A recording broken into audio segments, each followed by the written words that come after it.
Rowan Oak in Oxford, Mississippi is the home of author William Faulkner, who lived here from 1930 until his death in 1962. Rowan Oak is owned by the University of Mississippi and is open to visitors from around the world. Faulkner's writings were inspired by local stories of Indians, runaway slaves, and matrons in the South torn between traditional ways and modern development. This is where he set short stories and novels to paper, ultimately winning the Nobel Prize in Literature in 1949. He was awarded the Pulitzer Prize and National Book Award in 1954. William Faulkner remains one of the most celebrated and studied authors in the world. Whenever Faulkner spoke of home, he was thinking of Rowan Oak, and also his mother's home in Oxford, Mississippi, known as the Faulkner House.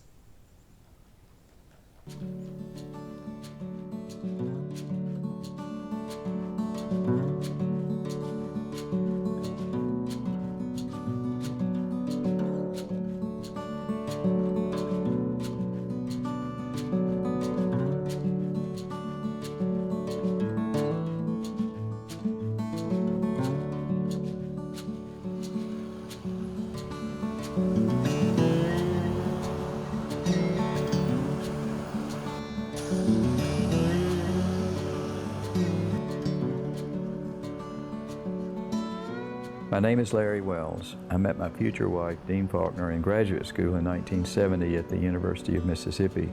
We were both pursuing degrees in English. She was the niece of William Faulkner. We were married in 1972, and I moved in with her at Miss Maud's home. Maud Faulkner was Dean's grandmother, whom she called Nanny.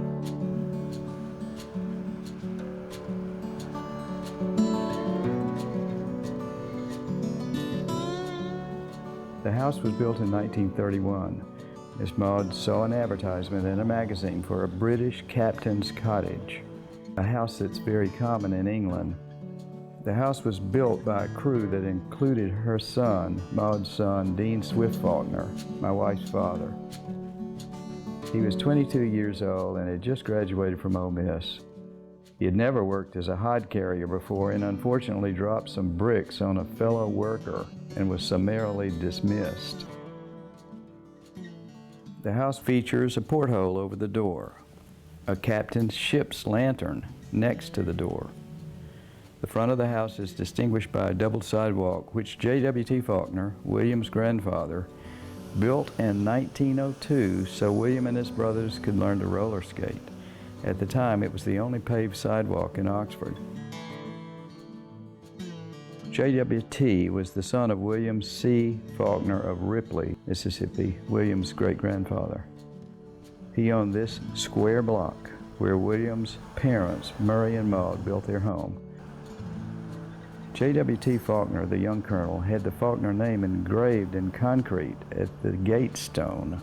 Letters made of wooden forms were pressed into wet concrete and left there overnight. Apparently, one of the workmen didn't notice that he put an N in backwards. I like to think of William growing up.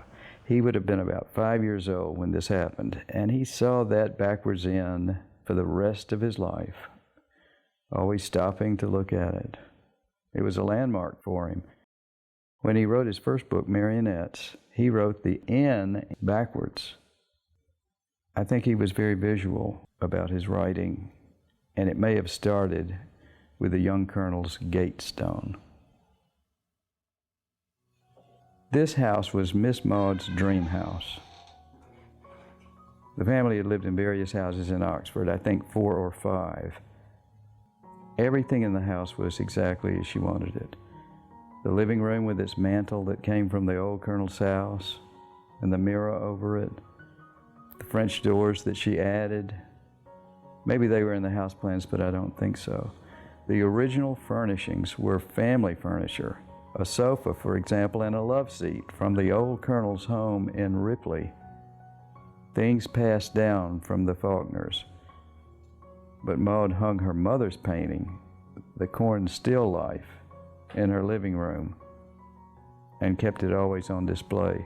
Her defining presence is in this house and will always be. Her spirit can be felt in the architecture, designs, and furnishings.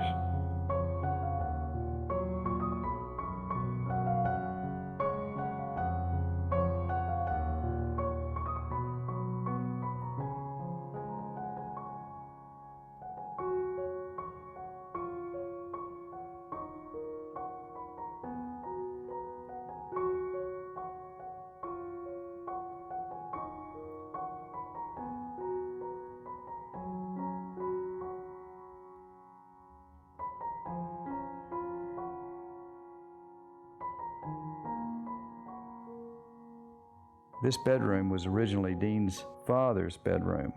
Now it's my study.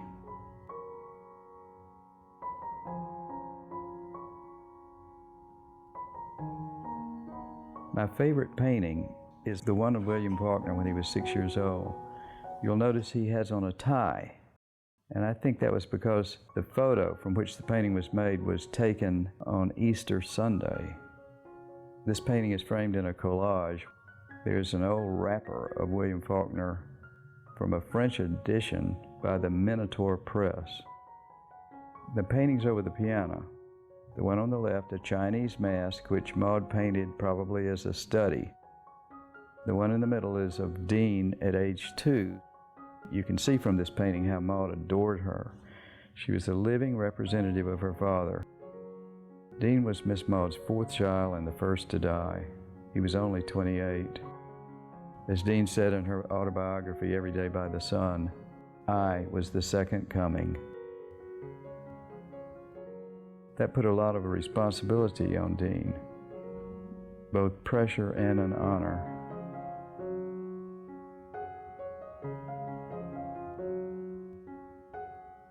The paintings over the French doors are 2 landscapes by Maud. The one on the left is of her house on South 11th Street, and the nurse holding the baby is Caroline Barr, known affectionately as Mammy Callie.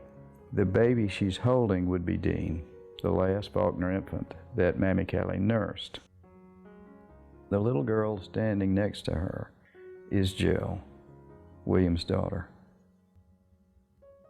The Victorian house is where the Faulkner brothers grew up. They all had ponies. There's a big lawn in front of the house where they would ride. Over the French doors near the hallway, the one in the middle is The Witch of Harlem. Maud probably was drawn to that picture not only because she liked the emotion and fierceness of the witch, but maybe the witch reminded her of someone she knew, perhaps someone in her bridge club, who knows.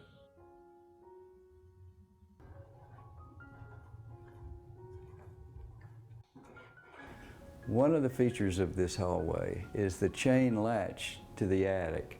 There's a tradition in the family that as soon as you were able to touch this ring, you would reach up and hit it and make it swing. And when we were raising the children, I don't know if that chain ever stopped moving. It was almost as if they were born to make it swing. Dean and I were standing in the hallway one day, and she said, "Come here, Nanny is with us." I said, "What do you mean?" And she said, "She always comes to me as the smell of lilac talcum." And that's what I smelled when I stepped into the same spot. When I stepped back, I couldn't smell the talcum. When I stepped forward, there it was. The impression was that Miss Maud was paying us a visit. You had to be in that same spot in the hallway to detect the talcum, and she came on several occasions. This house has a living presence of the past. It's not just the sense of ghostly presences, it's a family closeness that Miss Maud created.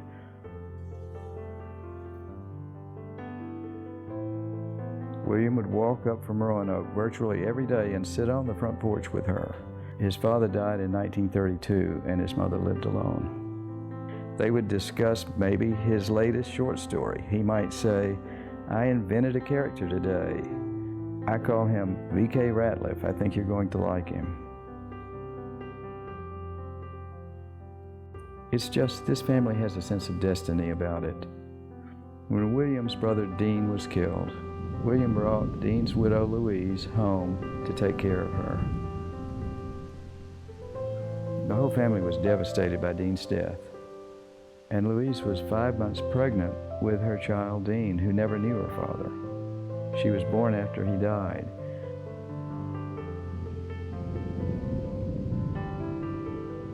Her father was a barnstorming pilot who was killed during an air show in Pontotoc, Mississippi.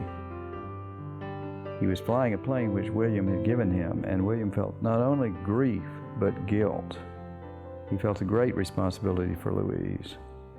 He put up a cot over by this window, a little army cot, and slept there for 10 days taking care of her.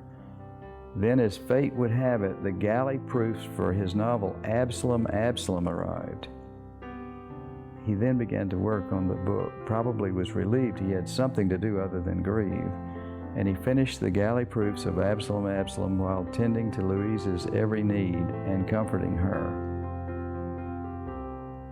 This table is known as the Absalom table.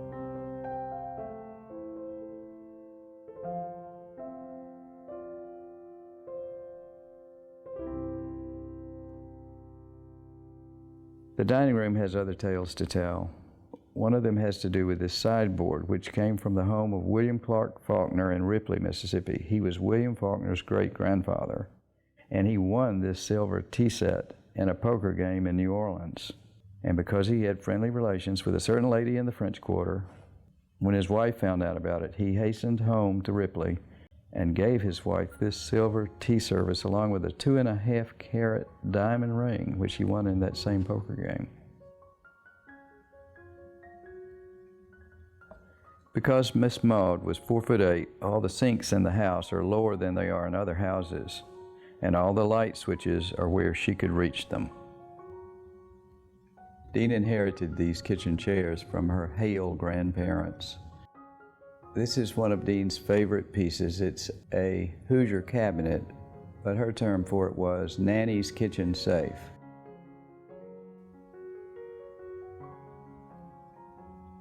This picture of Dean was taken at Rowan Oak in 1977 when she was filming an interview for William Faulkner, A Life on Paper, a documentary of Faulkner's life.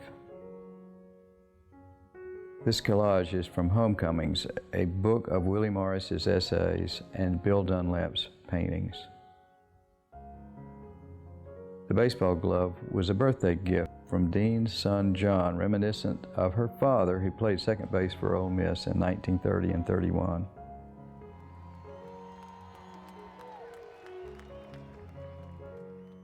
The sign over the door is a clue to understanding the Faulkners. Don't complain, don't explain was Miss Maud's favorite maxim, her philosophy of life, and it led to many problems because nobody knew what she was thinking. She didn't complain, and she didn't explain.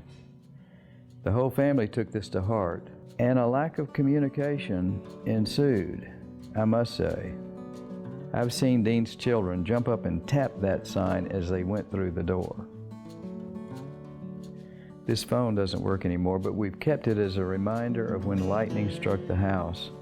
In 1976, Oxford had a lightning storm where there were 39 recorded lightning strikes in 2 minutes. 8 houses were simultaneously set on fire. Dean was talking on the phone. Dean said, "Wonderful," and at that moment the lightning struck, and the phone receiver vibrated so violently it knocked her down. I went and picked her up, and we immediately heard thunder, the lights went out, and we could smell smoke. The roof was burning. The first fireman on the scene was Larry Brown, later to become a novelist. Dean's first words to him were, "What kept you?" He got here in 30 seconds, I think. Anyway, the fire department and Larry Brown saved this house from burning. The back porch contains mostly family photos.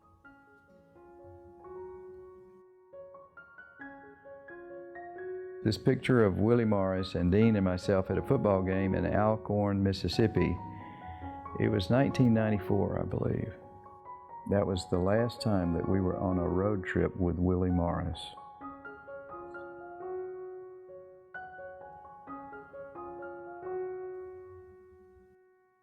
In 1988, Dean and I had Faulkner House listed on the State and National Historic Register. The house is important, not just because William Faulkner's mother lived here, or that he visited her on a weekly and almost daily basis, but because of his parents, Maud and Murray Faulkner, and what they meant to the town of Oxford. Murray was the business manager at the University of Mississippi for many years. Maud was a fierce and protective mother who loved her sons equally. It just happened that one of them was a future Nobel laureate of literature.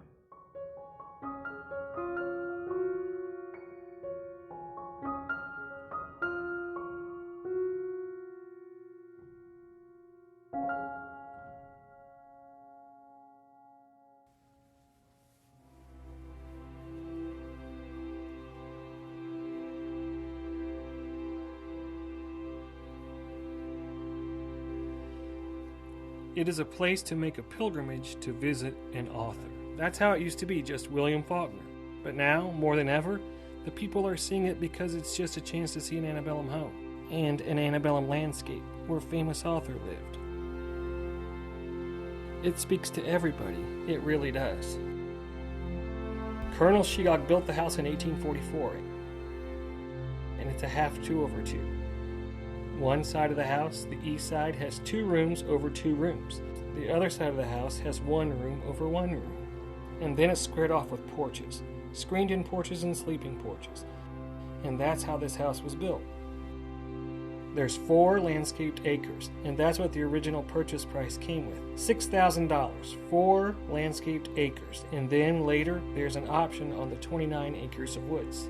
He told his wife he had a plan for restoration and to fix it, and he did. He wrote Sanctuary as a bestseller. It became a bestseller as he predicted it would, and he sold it to Hollywood and paid off the property and made it livable, and this is where they stayed the entire 32 years of their marriage. If I was going to pin down Rowan Oak as a person from the 30s, it's definitely William Faulkner. It's definitely Mr. and Mrs. Faulkner. I mean, those two probably have done more for the personality of the property than anything. Not just through what they did to the property, but also the things that they kept and restored. Faulkner didn't name the property until 1932. He named it after 2 trees, the Rowan tree of Scotland and the live oak of America. Neither tree is on the property. It's named after the spirit of those 2 trees. The Rowan tree in Faulkner's reality is supposed to keep out evil spirits like Raportas and the Taxman, and the live oak was for strength and solitude. Don't go looking for it because you're not going to find it. Instead, the whole property is Rowan Oak.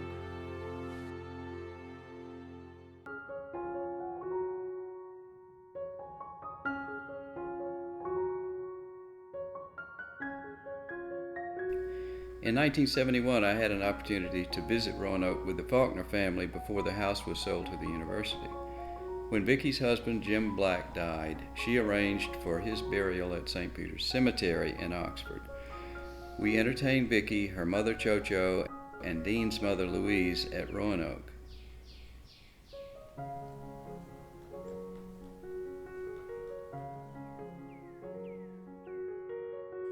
The children explored the house and tramped up and down these stairs. As we sat talking in the library, I became aware that this was the Rowan Oak that Dean and her relatives had known when William Faulkner was alive.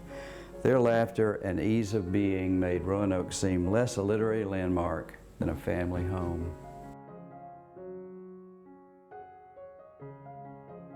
Five children grew up at Rowan Oak. William's daughter, Jill, his niece, Dean, his stepchildren, Cho-Cho and Malcolm, and a step-granddaughter, Vicky.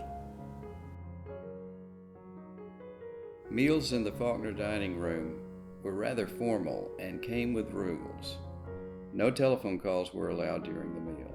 In the fall of 1958, the phone rang, and Dean thought one of her friends was calling. She says, Pappy, please let me answer the phone." William relented, and she answered the telephone, which was in the pantry, the only phone in the house. The caller identifies himself. "This is Edward R. Murrah. May I speak with Mr. Faulkner?" Dean is thrilled. Murrah, of course, was a well-known CBS News journalist and radio host. She assumed Pappy would be excited to speak to him. William says, "What does he want?" Dean returned to the phone, now apprehensive that something was going wrong, and she said, "Mr. Faulkner wondered what is the reason for your call, Mr. Murrah." He says, "Pasternak won the Nobel Prize. We'd like a statement from Mr. Faulkner." Back she goes to the table. By now, she knows things are going wrong. "Pappy," she says, "it's about Pasternak winning the Nobel Prize. They want a statement." William replies, "Tell him it's a political hoax." Dean says, "Pappy?" He says, "Tell him what I said." She goes back to the phone and says, "Mr. Faulkner says that it was a political hoax." Murrah says, "Thank you," and hangs up. Dean took her seat and resumed eating. Nothing more was ever said about the phone call.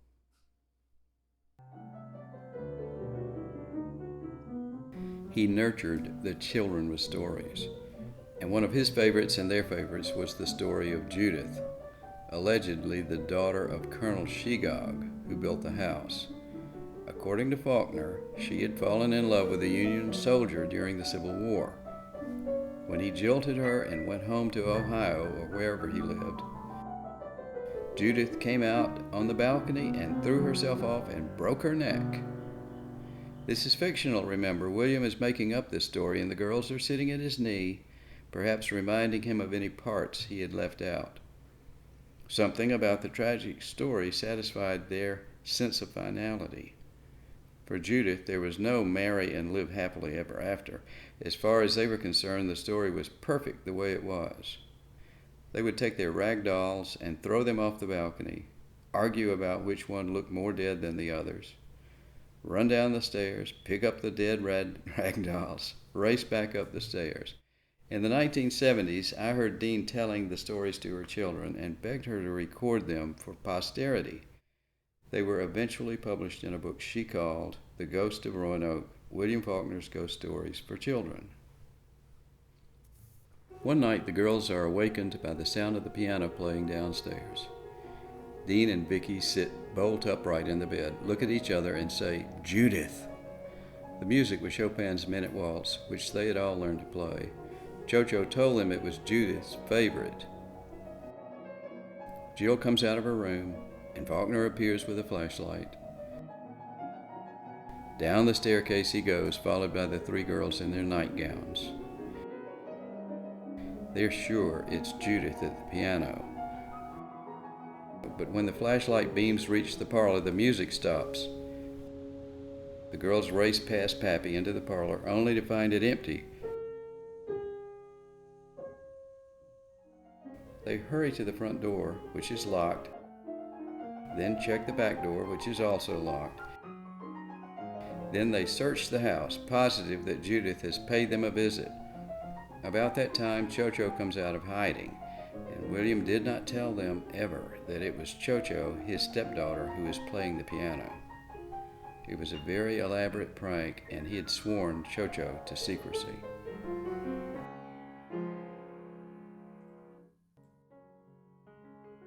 But when Dean was married the first time in 1958, William Faulkner gave her away in marriage, and they dressed here for the wedding, and Dean came down the steps in her wedding gown. William was giving her away. He was in his morning coat. The car was waiting outside. And Dean, being on the threshold between girlhood and adulthood, pauses at the door as they're going out, and she says, as the world awaited her and her future awaited her, "Pappy, there's just one thing I want to know. Was Judith real?" And he said, "You know, Dean, I made her up for you and the girls, but I believe in her, don't you?" And the essence of that is that his gift to them was storytelling and a gift of the imagination. And this house was a magical place for them as they grew up here. And they carried that magic with them throughout their lives.